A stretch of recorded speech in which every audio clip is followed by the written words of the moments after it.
submit a written essay demonstrating their money smarts. Finalists are then interviewed and a winner is chosen. In a few minutes, we're going to announce this year's Money Smart Week Kids competition winner. But before we do, to set the stage for that, I would like to invite Alejo Torres back up to the stage to learn more about the Fed's commitment to financial education and the success of Money Smart Week under his leadership. Also joining us today is Mario Gage, the very first Money Smart Week competition winner back in 2004. A graduate of the University of Chicago, Mario is currently an investor services associate with Chicago's Ariel Investments, the same Ariel Investments whose chairman, John Rogers, we just heard from. Mario also serves as a board member of the Southside YMCA of Metro Chicago. Please help me and Alejo welcome Mario to the stage.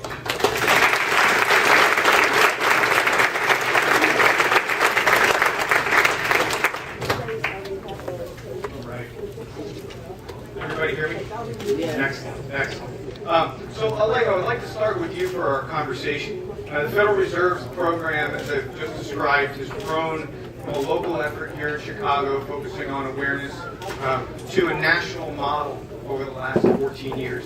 Can you share with us a little bit more about the Fed's commitment to Money Smart Week and why this is an important program here, and also a little bit about the program's growth to a nationally recognized model under your tenure here?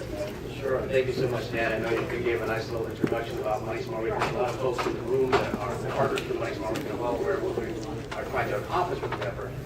But certainly, I think when I think about Money Smart Week and the commitment on behalf of the Federal Reserve, obviously it fits very nicely into our mission. Financial literacy and community development has always been a part of what we do. And so to be able to use our ability to bring organizations together, right? So that's, let's be honest, I think one of the strengths of the Federal Reserve is that we can work with so many different types of organizations and financial institutions to bring them together.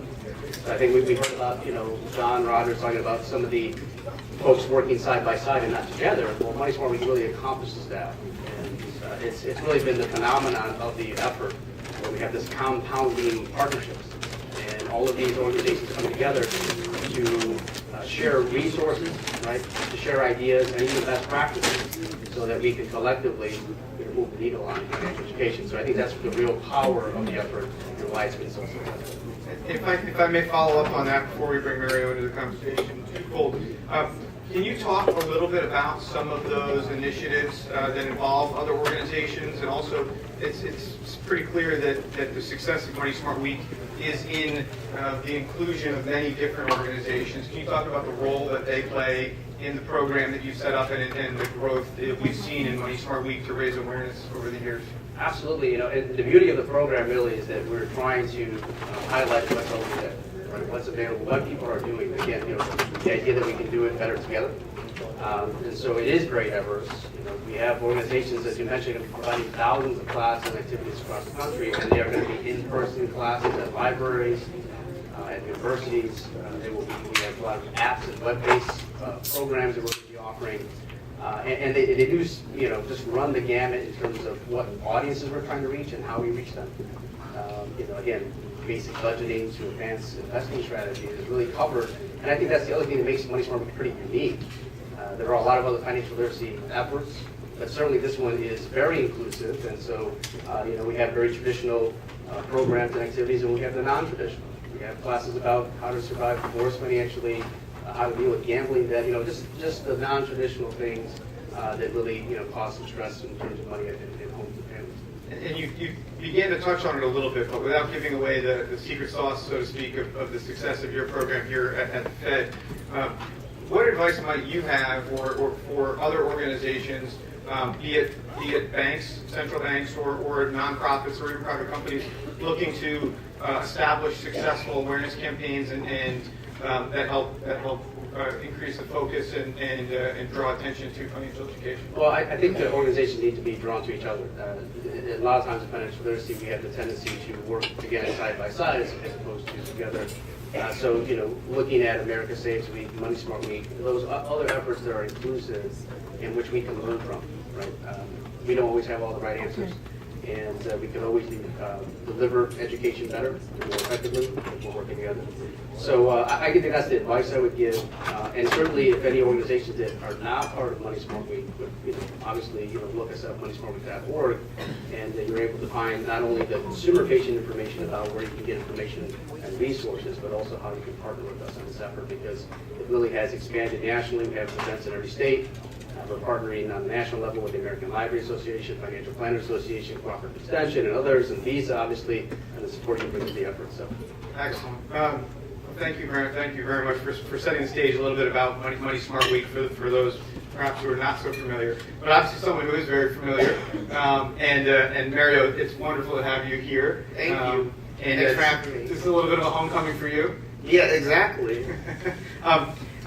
So to jump right in and ask the first question, how did winning as the first Money Smart Week competition award winner back in 2004, looking back now in both your personal success and your career interest as it's developed and your passion for personal finance, what did that experience back then as a young person mean to you?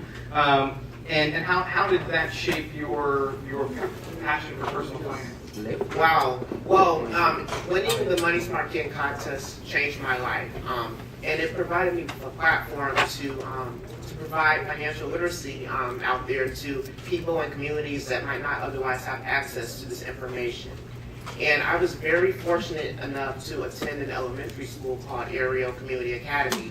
And you might have heard, yes, let's give Ariel Community Academy. And so, as you may have heard John Rogers in the previous panel mention, this is a Chicago public school, and it was established in 1996 by John Rogers, the CEO of Ariel Investments, along with Arnie Duncan and his sister Sarah Duncan. And so the goal of this school is to provide preschoolers, 8th graders with financial literacy and financial education. And so there are investment classes present at every grade level.